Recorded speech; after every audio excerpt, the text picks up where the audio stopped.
Hello, and welcome to another episode of the Creepercast. I am Patrick, the real man, and this is... Oh, I guess that's my cue. That would be your cue, sir. You It's didn't my notice that I was motioning towards you across the vast space? Captain Creeper here, Mike. Glad to be here with you, Patrick. Absolutely. We've got an amended cast today because of some difficulties that came up, so we thought we would go ahead and roll with it and see what happens.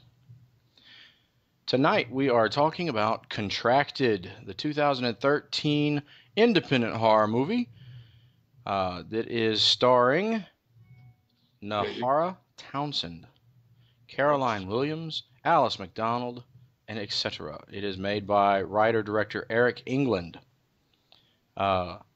To give a quick synopsis of this movie, a young girl has sex with a stranger at a party and contracts what she thinks is a sexually transmitted disease, but it is actually something much, much worse. I think, since we're going to go ahead, I hate to be spoiler-free in this review, because this movie, when you discuss this movie and its merits, you have to talk about spoilers in it, in my opinion, to sell it. The young girl has sex with a stranger at a party. Well, it's not really mutual. You know, it wasn't consensual. And that's kind of the thing that, I guess for me, it was a little ambiguous. I mean, obviously she went out there with him, but... Well, but no, remember, she had a roofie.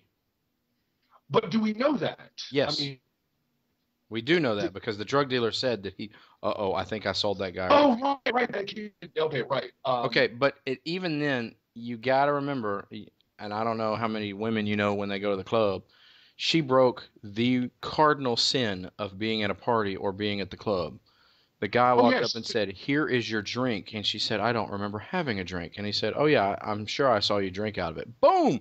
Roofie! That's all you needed to know, because that is the number one line that guys with that kind of stuff use at the club. Well, right. And, so I was a little confused, and I had forgotten about that scene a little later on. So, yeah. Because the way they show it, you're like, well, she just kind of, did a partial blackout because she was clearly intoxicated. Oh, yeah, she was wasted. And then had the roofie. But remember, she kept saying no. Right. So, I mean... In between the oh yeses, she was saying no, which, I mean, obviously you can tell. Women in the audience, a man wrote this, I can tell you right now, from that scene. However... because she did kept saying no, but then, like you said, it was interspersed with, clearly... happiness. Yes. Pleasure, not happiness, pleasure. Let's go. Right. And I understand that, and that's what roofies do. That's the whole point of a roofie. I wanted to talk about, I guess it's Nahara. Yeah, and I'm glad you tackled that, because I wouldn't have guessed it. But yeah, that's about right, Nahara. She was born in California, in Santa Barbara, so it's not like she's from some cool country. She has a Russian accent, Nahara. No. What'd you think of her? I liked her, honestly. She's not your... I mean, if we're talking, physical traits or whatever, she's not your typical Hollywood starlet, I don't think. But no. there was something about her that was very... I found her very attractive. Oh, I did too. Like she's not your, Megan Fox or, Pam Anderson type, Thank God. Yeah, well, yeah. Nobody wants hepatitis, so. Oh, he's there. The thing about her, she has that, and the picture on IMDb is very attractive picture, and there's no question about it that she's very attractive in that picture. In the movie, I thought she had a very nerdy sexy, and sometimes that's kind of hot too. But oh yeah, absolutely. And she kind of had a vulnerability too, especially when you find out that she kept using the word lesbian, and not to offend any of our female audience that may be lesbian or whatever, but it seemed more like she might have been bisexual, because she said when she went to the doctor, she said she hadn't been with a man in 8 months. So this was kind of a new thing. Yeah, I figured. Of course, keep in mind people that are that are trying to decide. Right, and that's why I'm saying at this point it seemed like she was more, I don't know, because she also still seemed somewhat attracted to the guy she kept blowing up there for a while, Riley, I think. Riley, yeah. When and more on him in a minute. Poor guy. Um, oh, poor guy. Have you seen her in any of these other movies that she's been in? I'm looking at her. Let me pull it up real quick. Because I mean, Me and You and Everyone We Know, True Loved, and Dawning. I've never heard of any of those movies. I'm just scrolling through her credits. No. Um, nope. Well, I didn't think that she was talentless. I thought she looked like she could do something in the future. Oh, absolutely. I agree completely. And I mean, and she's done quite a few things, it looks like. Yeah, it does look like she's been busy. Since 2001, and it looks like she's got one producer credit as well. So, yeah, I think we could be seeing more of her. Well, I hope so. I hope she has a good agent because she was not bad. um. All right. On to the story. We head through the story, and of course, she thinks that she's contracted something and goes to her doctor finally. Which, in my opinion, I'm sorry, but she took way too long to go to her doctor, and then was too protective of the information she gave him. I'm like, dude, it's the doctor. You tell him everything. Right. Especially, and I get that's kind of a vulnerable thing because maybe it wasn't her regular doctor or whatever, but, especially considering how she was feeling, even before the stuff started getting really bad, she could have just said, I had sex with a man last night, but she kept, fudging on it and hedging on it. He almost had to browbeat it out of her. He did. He did have Right. to. I mean, and he had to see those marks on her abdomen, which I know he was all like, "You had unprotected sex with a man. Oh, we've got to look into this." Okay, I don't know what sexually transmitted disease leaves marks like that on your abdomen. Within 24 hours. Within 2 weeks. I was like, holy crap, is there something out there I don't know about? Oh, no. Now, I'm going to flat out say it. I've been married for 10 years. I've never, I haven't been with another woman except for my wife at 15. I never want to have sex again. I know. And I'm single now. I'm like, uh-oh. I might be single forever. No. But I thought the thing that I kind of dug about it, and it made me want to choke her, but it was so real, was her mother's reaction to the whole thing, because she was being secretive about where she was going. She was wearing the glasses all the time to hide that her eyes looked like, vampire eyes in a cheap 80s horror movie. And her mom just thought she was back on drugs. And I get that maybe that's some of the reason too that she was reluctant to go to the doctor or whatever. Because even when she went to the doctor, apparently she had become a cutter at one point, because you can see the scars on her wrist. Really, I did not see that. Yeah, she. I mean, that's the implication I got from it. And because he kind of looked down and it was kind of a look, and she kind of moved her. She either covered her arm with her hand, or she, moved her shirt down or whatever. So, with all of that going on, I get some of the reluctance, but it got to the point so quickly that I wouldn't have gone to a clinic. I would have gone to the damn ER. Right. Well, and I was thinking the whole time I was like, emergency room? Emergency room. Call the cops. Didn't go to the emergency room. Oh, the cops are calling you. Yeah. Okay, the cops are looking for the guy that you had sex with. Unprotected, unwilling. You know that you were unwilling because when you wake up the next morning, you don't remember crap, but she remembered enough, so I'm pretty sure she knew what was going down. And do we want to talk about the guy that had sex with her? Yeah, let's. I don't have a whole lot because I mean, it really wasn't that big a part of the movie. So No, but I had to back it up and watch the beginning again because they drop us a lot. They drop us a scene right before the credits start where he's in the morgue. really, Yes. was that him? Yes. Because I was trying to, now that you mention it, I don't even.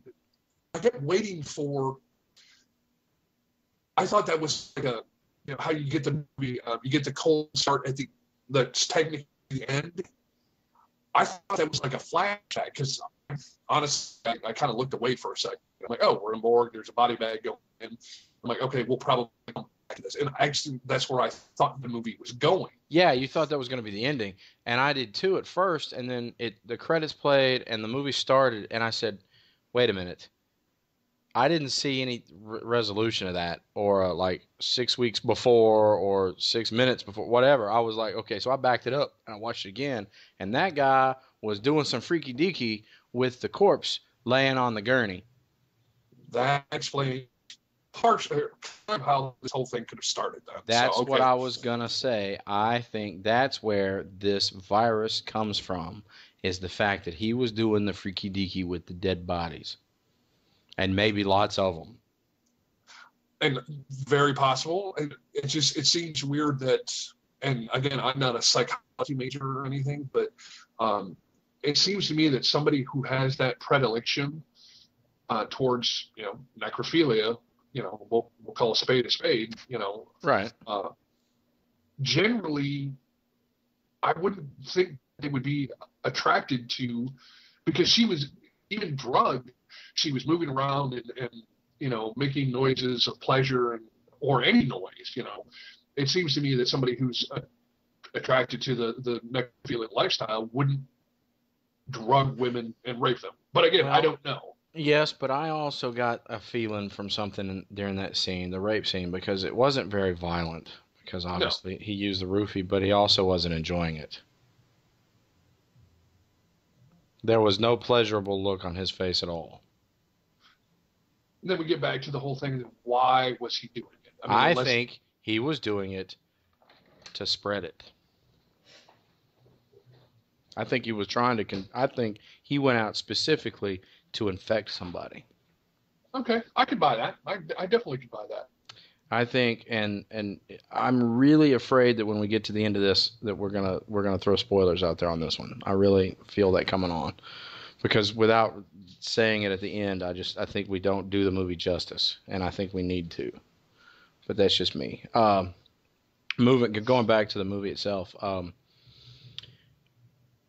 Her mother is realistic, because I've seen people go through that kind of thing where they get sick and they're like, "You're back on drugs again." No, you're not. No, I'm not. I'm sick and I actually need medication.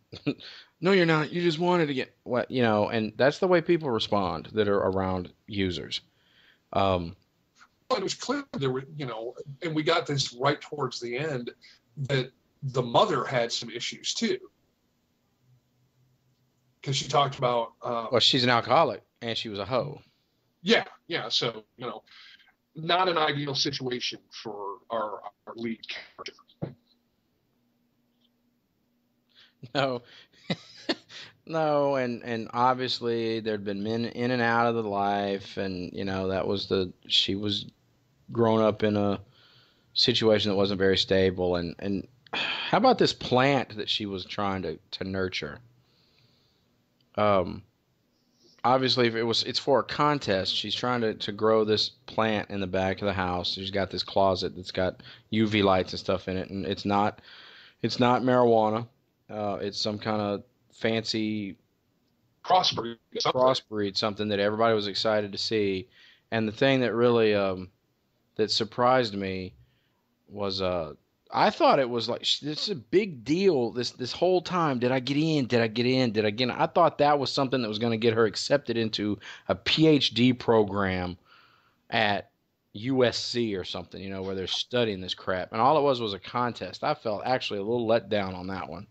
I have to agree. Like, really, this is all that what she got. Because when you say, you're trying to get in, you know, and just the fact of what it was, this cross pollination, whatever the hell it was, but clearly something beyond my skills. Yeah. Yeah, it's not something I'm going to whip up in a backyard. And clearly, she had a lot of pride in it until she started to slip, because they were very beautiful flowers. And like I said, she had that whole special thing set up. And it's like, granted, I think the prize was like $100,000 or something. But on the same token, it's just a contest. I mean, yeah. And I'm not even really sure we needed that in the story. No, I didn't think we did at all. Was there a prize mentioned? There's something, because I definitely remember, because she was talking about once she gets in, she'll have the money, because she was talking about right, moving out, whatever, and that's why I want to think that, and maybe I'm wrong, but I swear it was like $100,000.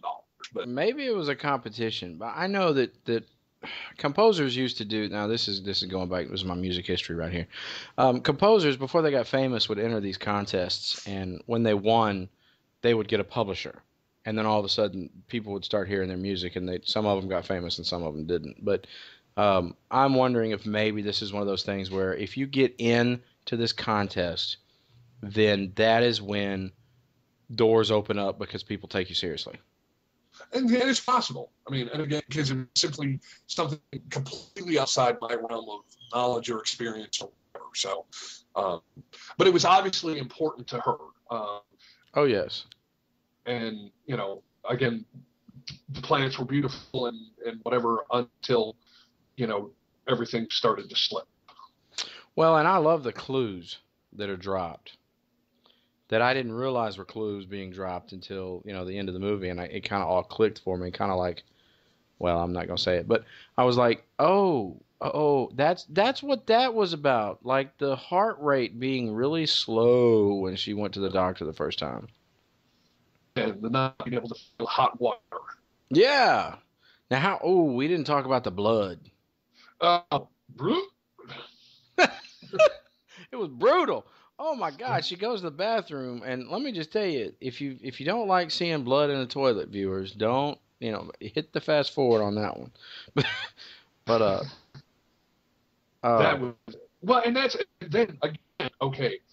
She thought she had started her period, fine, but after going to that would have been shit. I'm going to the emergency room because that's a lot. That was not like, yeah, right. I started my period. If that's what you normally put up with, what do you do for that week? Just stay at home? Because you couldn't walk down the street. People would call the cops. But yeah, because it was quite nasty. It was wow. I felt bad for her at that point. I was still feeling real bad for her. That's one of these things about this kind of movie. It's sort of like the Titanic. When you go in, you just know it's not going to be good for the person you're rooting the whole movie for. I'm like, oh my God. And we're going to have I'll never let you bloop, bloop, bloop, bloop. Yeah, I had to let your ass go. But I mean, I hate going into movies knowing something bad's going to happen to the star. And you watch her, and she, as you can tell from the movie poster, so this is not giving too much away, but she obviously has issues from the movie poster. It looks like her face has been eaten on. Right, and it's just it's not just getting contracted by this thing. Life starts falling apart. You got the mom who thinks she's back on drugs. You got the quote unquote girlfriend who they apparently had at the beginning, before the movie started, some sort of fight, and the girlfriend just blew her off after that point. basically. Well, she found out because she had sex with a guy. Well, even before that, though. Well, yeah, they were breaking up, but they were still talking at that point. But remember, there were two things that broke the back on that one. One was she did walk in on her at the drug dealer's house using. And I don't know if that had something to do with it.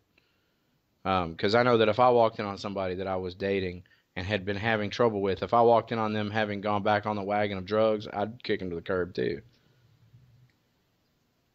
Well, but then I didn't think Nikki had walked in on her. I thought it was the other girl, Alice. Did I just totally open my mouth and insert my foot on that one? At any rate, even if she didn't. Because Alice was the one that told Nikki, the girlfriend, that Samantha, our main character, did have sex with a man. And that's what ended it.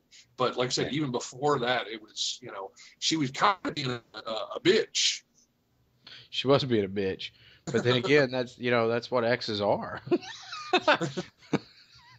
I mean, her life was a mess. It was falling apart, and she was at that party, and she was drinking at that party because she was depressed from the whole mess up, the whole problem. So yeah, I mean, she lost her woman. Her mom was giving her crap. Then of course, this thing happens at the party. Then the thing with the flower happens, and she loses that. Everything is falling apart.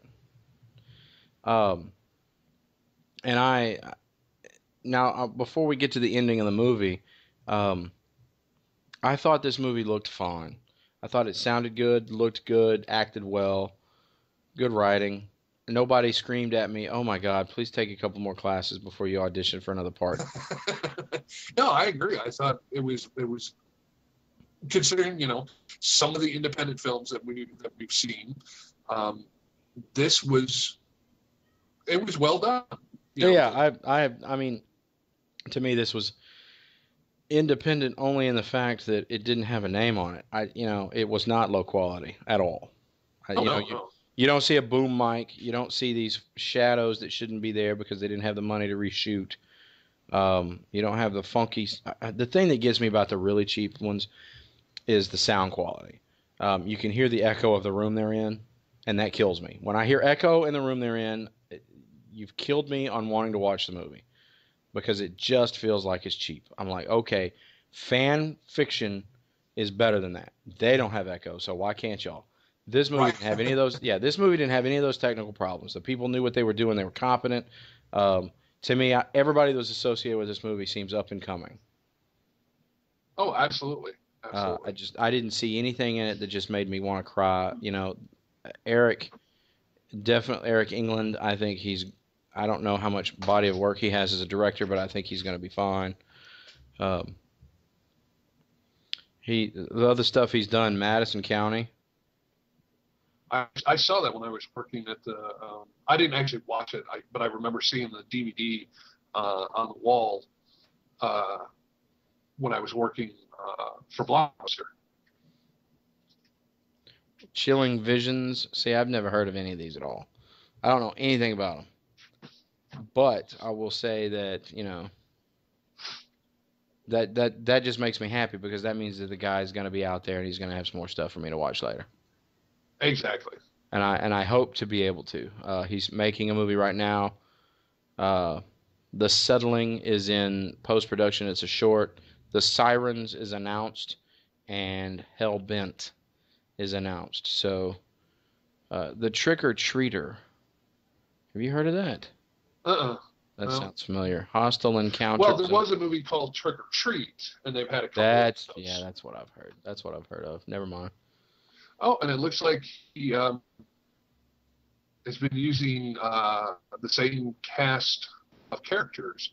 The girl who played the girlfriend, Nikki, is also in the Trick or Treater.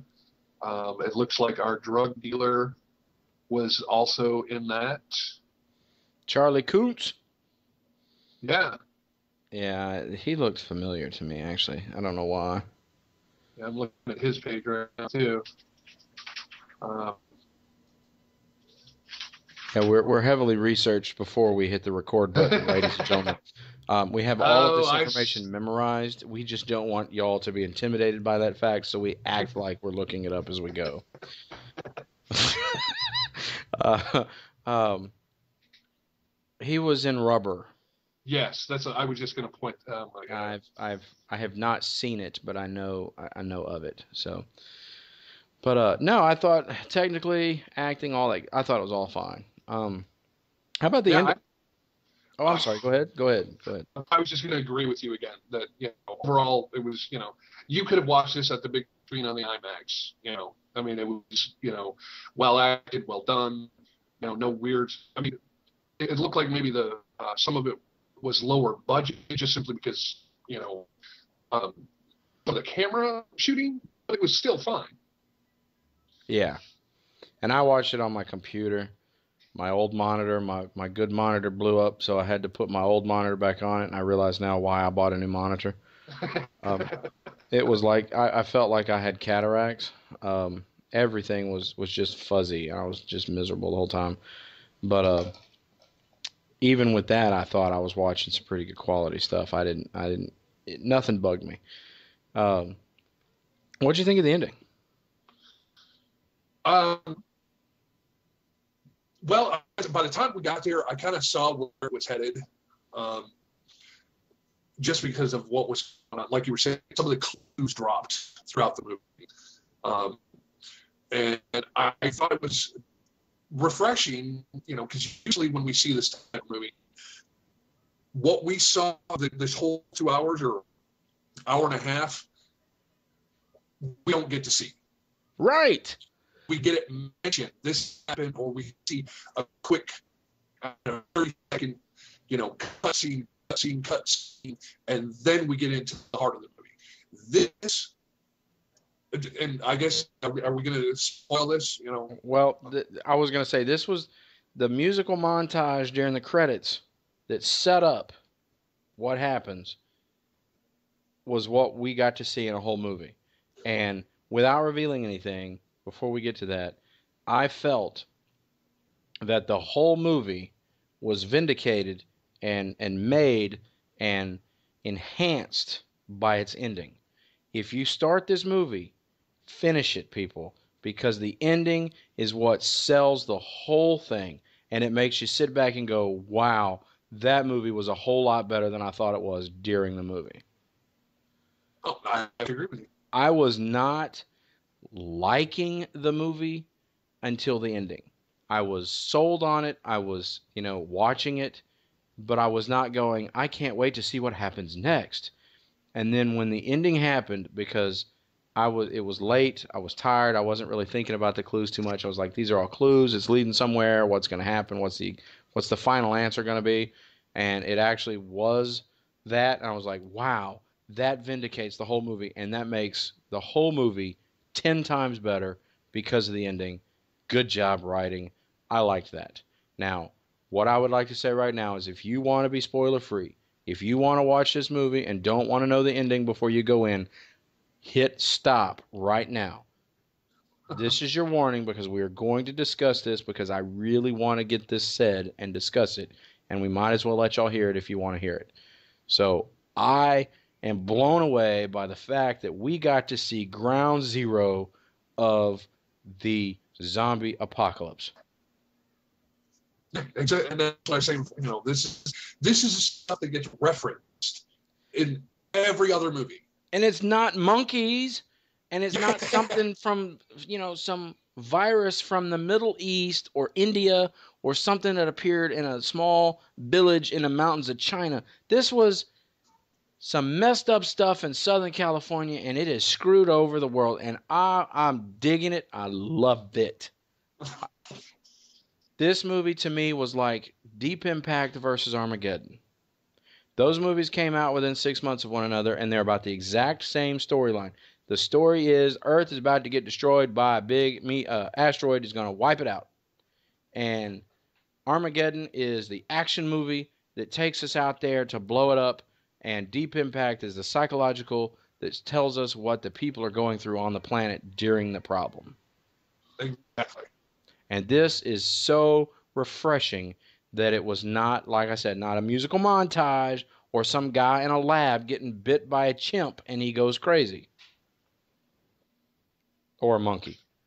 Or whatever, What'd you or think? like, well, I agree with you, because I was just thinking back to like, World War Z, the big zombie film of last year.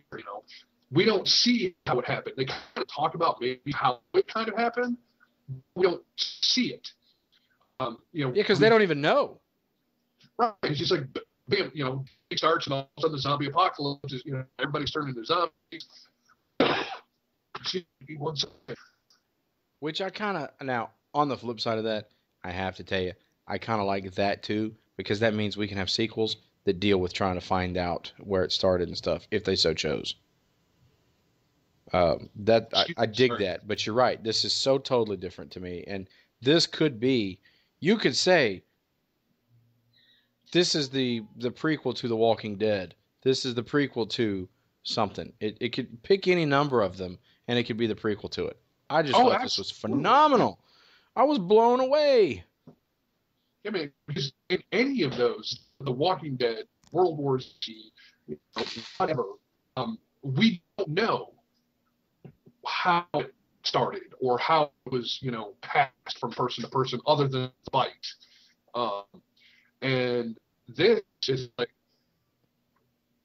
it started off as a sexually transmitted thing, which just gives me the heebie-jeebies. I would rather just get bitten and become a zombie than what happened to poor Riley. Because you got to know he's semi-infected at this point. And oh my God! I don't even know if he's affected. He doesn't have to be affected. How is he going to survive mentally after this? But that was another one of those. I mean, I was like, he's finally getting her. He's wanted her. He's pined over her. He's been so sweet to her. She didn't want him. She was ugly to him. And then, oh my God, that's what he got? He got the maggot hoochoo? What is that? Those weren't even maggots. Those were like grub worms. I was like, oh, that's Gach from Star Trek, man. What is that? Ugh. Oh, yeah, man. I was just like, wow, that. I was just blown. That got me. I was not expecting that, Yeah. Maybe a little stinkiness, maybe some flies. I didn't expect that to come. I feel something crawling around. No, say it ain't so. But yeah, even if he's not infected, man, it's like he's going to gay for sure. Oh, he's gonna. Well, I hope there's therapy for him to be had, but because I mean, you heard Mama get eaten up. I mean, that's it. Right. Well, it's because like if somebody had just shot her, put her down, we might have been able to walk away from this, but we don't know because we don't know how many guys. BJ, he's the bad guy. We don't know how many chicks he's done this to. Well, obviously it was enough, and this is what scared. This is the scary, quote unquote, scary part about it. It was enough to get the cops' attention. Right, because something was clearly going on. Because they were looking for him. Well, almost right from the start. The call said, "Hey, have you seen this guy?" And it's like now he's wanted. And that was another thing that kind of bothered me about her character. Just a little thing is, like you said, not only did she not go to the ER or whatever, she knowing full well cops want this guy and want to know anything about this guy that's going on. She just goes, "No, I don't want to talk about it. I just want to, move on with my girlfriend or whoever or whatever." I'm like, no, I think I would really to go to the cops at this point. Just saying. Well, I thought it was the ending though. Going back, it was refreshing. Thought it was new, and that's what I like. I like new and fresh, not just a different angle of the same old story. I thought they did it well. If any of y'all go check out my site, please leave feedback. It is www.realmanreviews.weebly.com. I get a lot of traffic, but not very much comment section being done. I would love to hear some feedback, even if you hate what I'm doing. Say this site sucks, you rot and die. I hope you turn into a contagion. So That'd be fine. I would just like to know that you're getting an opinion about it. You can check us out at www.creepercast.com. We are also on Facebook, Creepercast.